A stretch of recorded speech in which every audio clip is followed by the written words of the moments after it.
ఎవరైనా ఒక నెలకి ₹1,00,000 సంపాదిస్తుంటే వాళ్ళ గురించి గొప్పగా చెప్పుకుంటాం. కానీ అదే ఒక రోజుకి 1 కాదు 2 కాదు ఏకంగా 240 కోట్లు సంపాదిస్తే, అలా సంపాదించడమే కాకుండా తన ఆస్తిలో 99% ఆస్తిని స్వచ్ఛంద సంస్థకు దానం చేసిన మరి ఈయన గురించి ఏమనుకోవాలి? ఆయనే మరెవరో కాదు, మోస్ట్ సక్సెస్ఫుల్ ఇన్వెస్టర్గా పేరు పొంది ప్రపంచ ధనవంతుల్లో 2nd ప్లేస్లో ఉన్న వారన్ బఫెట్. న్యూస్ పేపర్లో కోక్ బాటిల్లో అమ్ముకునే స్థాయి నుండి ప్రపంచంలోనే ధనవంతుడిగా ఎదిగిన ఈయన జీవితం మనందరికీ ఒక విలువైన ఆర్థిక పాఠం.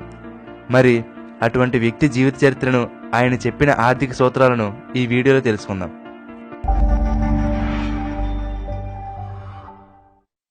1930వ సంవత్సరం ఆగస్టు 30వ తేదీన అమెరికాలోని ఒమాహా పట్టణంలో జన్మించాడు వారన్ బఫెట్. స్కూల్లో తన తోటి పిల్లలందరూ ఆటపాటలతో గడుపుతున్న సమయంలో ఇంటింటికి తిరిగి న్యూస్ పేపర్లు వేస్తూ, స్టాంపులు అమ్ముతూ, తన తాతగారి కిరాణా కొట్టులో పనిచేస్తూ కొద్ది కొద్దిగా డబ్బును కూడబెట్టాడు.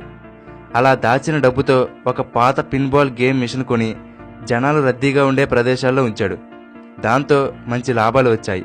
అలా వచ్చిన డబ్బుతో తన 11 ఏళ్ల వయసులోనే ఎంతో రిస్క్తో కూడుకున్న స్టాక్ మార్కెట్లో ఇన్వెస్ట్ చేశాడు. మొదట్లో నష్టాలు వచ్చినప్పటికీ తర్వాత నెమ్మదిగా లాభాలు రావడం మొదలయ్యాయి. మళ్లీ వెనక్కి తిరిగి చూడలేదు బఫెట్. తన 14 ఏళ్ల వయసులోనే మొట్టమొదటిసారి ఇన్కమ్ ట్యాక్స్ కట్టాడంటే బఫెట్ ఏ విధంగా సంపాదించాడో మీరే అర్థం చేసుకోవచ్చు. 14 ఏళ్ల వయసున్నప్పుడు మనకు ఆర్థిక జ్ఞానం ఎంత ఉండేదో ఒక్కసారి గుర్తు తెచ్చుకోండి. బఫెట్కి 19 ఏళ్ల వయసున్నప్పుడు హార్వర్డ్ యూనివర్సిటీలో చదువుకోవడానికి దరఖాస్తు చేసుకుంటే చిన్నవాడని చెప్పి వయసు సరిపోదని యూనివర్సిటీ రిజెక్ట్ చేసింది. బఫెట్కి స్టాక్ మార్కెట్ రంగంలో బెంజమిన్ గ్రాహం అంటే ఎంతో అభిమానం. ఆయన రాసిన ఇంటెలిజెంట్ ఇన్వెస్టర్ అనే పుస్తకాన్ని చిన్న వయసులోనే బట్టి పట్టేశాడు. ఇప్పటికీ ఎక్కువగా అమ్ముడవుతున్న పుస్తకంగా ద ఇంటెలిజెంట్ ఇన్వెస్టర్ పుస్తకం ప్రసిద్ధి చెందింది. బెంజమిన్ గ్రాహం కొలంబియా యూనివర్సిటీలో ప్రొఫెసర్గా చేస్తున్నారని తెలిసి బఫెట్ కూడా అదే యూనివర్సిటీలో చేరాడు. తను కాలేజీలో చదువుతున్నప్పుడే ఒక రోజుకి $176 సంపాదించేవాడు బఫెట్. ఆ కాలేజీలో క్లాసులు చెప్పే ప్రొఫెసర్లకు కూడా అంత సంపాదన వచ్చేది కాదు. 1962వ సంవత్సరంలో అప్పటికే నష్టాల్లో ఉన్నటువంటి బెర్క్షైర్ హాత్వే అనే ఒక టెక్స్టైల్ కంపెనీలో ఎక్కువ మొత్తంలో షేర్లు కొన్నాడు బఫెట్. ఆయన ఆ కంపెనీలో షేర్లు కొనే సమయానికి ఆ కంపెనీ ఒక్కొక్క షేర్ విలువ $7, అంటే మన ఇండియన్ రూపీస్లో $500. ఇప్పుడు ఆ కంపెనీ ఒక షేర్ విలువ 1,62,00,000 పైనే. ఇప్పటికీ అదే కంపెనీకి సీఈఓగా పనిచేస్తున్నారు బఫెట్. ఇదొక్కటే కాదు, Coca Cola, Washington Post, IBM, American Express, Philips, Gillette వంటి ఎన్నో కంపెనీల్లో బఫెట్కి వాటా ఉంది. వారన్ బఫెట్ ఏదైనా కంపెనీలో షేర్ కొన్నాడని తెలిస్తే చాలు అందరూ అదే కంపెనీలో ఇన్వెస్ట్ చేయడం మొదలుపెట్టేవారు. దాంతో ఆ కంపెనీ షేర్ వాల్యూ అమాంతంగా పెరిగిపోయేది. అప్పట్లో నష్టాల్లో ఉన్న ఎన్నో కంపెనీలు వారన్ బఫెట్ని తమ కంపెనీలో ఇన్వెస్ట్ చేయమని బ్రతిమలాడేవంటే బఫెట్ గొప్పతనం ఏంటో అర్థమవుతుంది.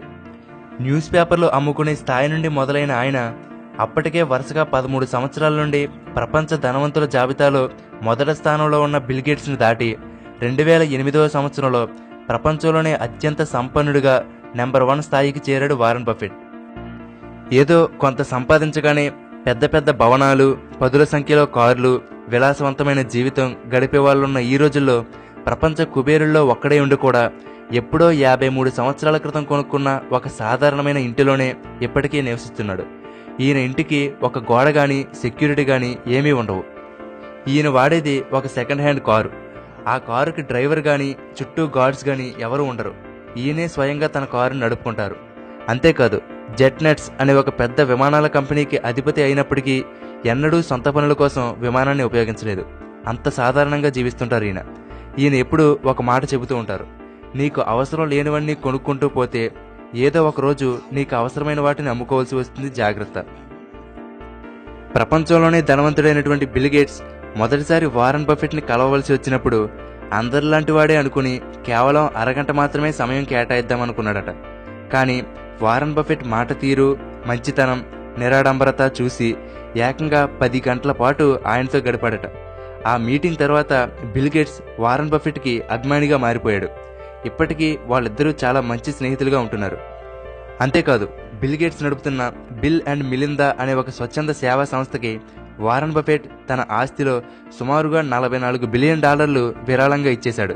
$44 బిలియన్ అంటే ఇండియన్ రూపీస్లో 2,86,000 కోట్లకు పైనే. ఇప్పుడు మీరు చూస్తున్నది వారన్ బఫెట్ గారి ఆదాయం ఏ సంవత్సరంలో ఎంత పెరిగిందో చూపించే చార్ట్.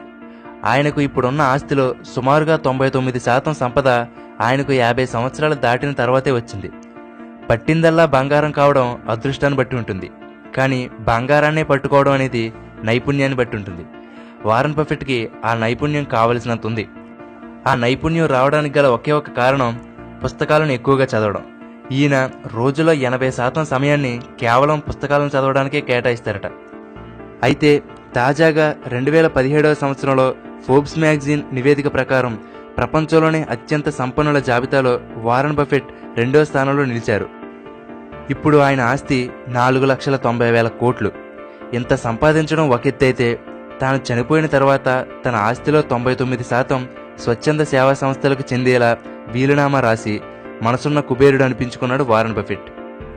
అతి సామాన్య స్థాయి నుండి సంపన్నుడిగా ఎదిగిన బఫెట్ ఒక రోజు సంపాదన 37 మిలియన్ అమెరికన్ డాలర్లు, అంటే ఒక రోజుకి 240 కోట్లకు పైనే.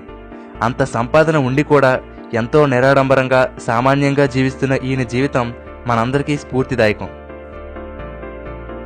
చివరగా వారన్ బఫెట్ జీవితాన్ని మార్చిన ద ఇంటెలిజెంట్ ఇన్వెస్టర్ అనే పుస్తకాన్ని మీరు కూడా చదవాలనుకుంటే ఆ పుస్తకాన్ని ఫ్రీగా డౌన్లోడ్ చేసుకునే లింక్ని ఈ వీడియో కింద ఉన్న డిస్క్రిప్షన్లో ఇచ్చాను.